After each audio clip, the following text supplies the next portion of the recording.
Halo semuanya, perkenalkan kami dari mahasiswa-mahasiswi International Women University. Di video kali ini kita akan membahas tentang komunikasi bisnis. Tidak bisa dipungkiri bahwa komunikasi adalah kemampuan paling penting yang wajib dimiliki semua orang.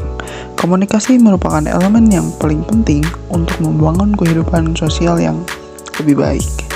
Selain untuk menyampaikan pesan dan berguna bagi kegiatan sehari-hari, komunikasi juga memiliki peran penting dalam sebuah bisnis. Dengan komunikasi yang baik, pembisnis dapat menjual produk yang dimiliki dengan lebih baik dan juga bisa menghindari terjadinya kesalahpahaman antara kedua belah pihak, yaitu pelaku bisnis dan konsumen. Nah, untuk lebih jelasnya, yuk kita bahas apa itu komunikasi bisnis. Komunikasi bisnis adalah pertukaran informasi, gagasan, pendapat, instruksi yang memiliki target tertentu yang ditunjukkan secara personal maupun impersonal melalui lambang atau sinyal. Komunikasi menjadi salah satu hal yang penting dalam menjalankan suatu bisnis atau perusahaan. Komunikasi ini bisa diartikan sebagai suatu komunikasi yang dilakukan secara verbal maupun non-verbal, di mana di dalam komunikasi ini berisi pendapat, ide, gagasan, maupun informasi. Komunikasi ini dapat dilakukan secara personal maupun impersonal. Untuk memahami pengertian komunikasi bisnis lebih jauh, berikut adalah pengertian menurut beberapa ahli, yaitu William Albig. Definisi komunikasi bisnis adalah suatu tindakan pertukaran informasi, ide atau opini, instruksi dan sebagainya yang disampaikan secara personal maupun non-personal melalui lambang dan sinyal untuk mencapai target perusahaan. Dan selanjutnya ada dari Roswell. Arti komunikasi bisnis adalah komunikasi yang dipakai dalam bisnis, yang termasuk berbagai macam bentuk komunikasi, baik itu verbal maupun non-verbal, untuk mencapai suatu tujuan tertentu.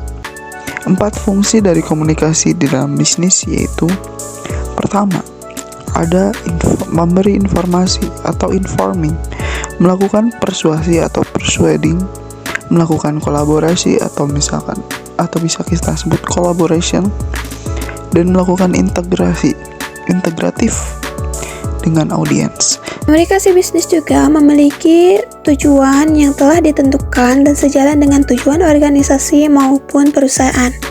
Di antaranya, yang pertama, ada pertukaran. Setiap komunikasi melibatkan setidaknya 2 orang atau lebih, yang disebut komunikator dan komunikan. Yang kedua, berisi informasi, gagasan, opini, instruksi, yang mana isi dari pesan yang terdapat dalam komunikasi di mana bentuknya bisa beragam tergantung situasi, kondisi, dan tujuannya. Yang ketiga, memanfaatkan saluran personal atau impersonal.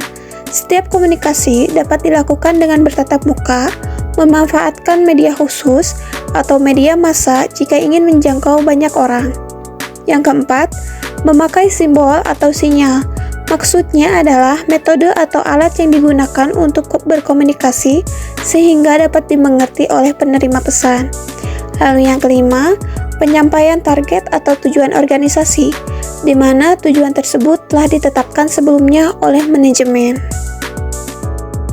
Contoh komunikasi bisnis. Untuk yang pertama yaitu komunikasi verbal. Komunikasi verbal terjadi secara langsung melalui aktivitas tatap mata atau menggunakan media tertentu. Berikut contohnya. Untuk yang pertama yaitu mengirimkan surat kepada putusan karyawan.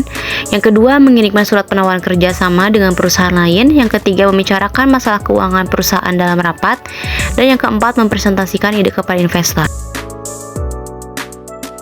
Komunikasi nonverbal. Komunikasi nonverbal ini menggunakan bahasa tubuh atau gestur melalui aktivitasnya, seperti memperhatikan gerakan tangan ketika presentasi. Apabila gesturnya tidak leluasa, artinya presenter merasa tidak nyaman. Yang kedua, memperhatikan raut wajah bawahan ketika berbicara secara personal. Apabila raut wajahnya sedih, bawahan merasa gelisah dan tidak tenang. Lalu yaitu proses komunikasi bisnis. Untuk yang pertama, pengirim punya ide. Proses komunikasi ini, bisnis ini bermula dari munculnya ide atau gagasan. Ide yang terlintas di benak pemilik, pesan masih berupa data mentah dan belum siap disampaikan sebagai pesan. Lalu, pengirim mengubah ide menjadi pesan. Pada tahap ini, pengirim mencari cara untuk mengutarakan idenya kepada orang lain dalam bentuk perkataan. Pengirim juga memikirkan secara efektif untuk menyampaikan ide agar penerima bisa memahami pesannya. Lalu menyampaikan pesan, pengirim menyampaikan pesan setelah ide berubah menjadi pesan, pengirim langsung mengirimkannya kepada penerima. Pengirim juga menentukan media untuk mengirimkan pesan baik secara langsung maupun surat maupun menggunakan perangkat komunikasi yang tersedia. Dan itu adalah beberapa cara komunikasi dalam dunia bisnis.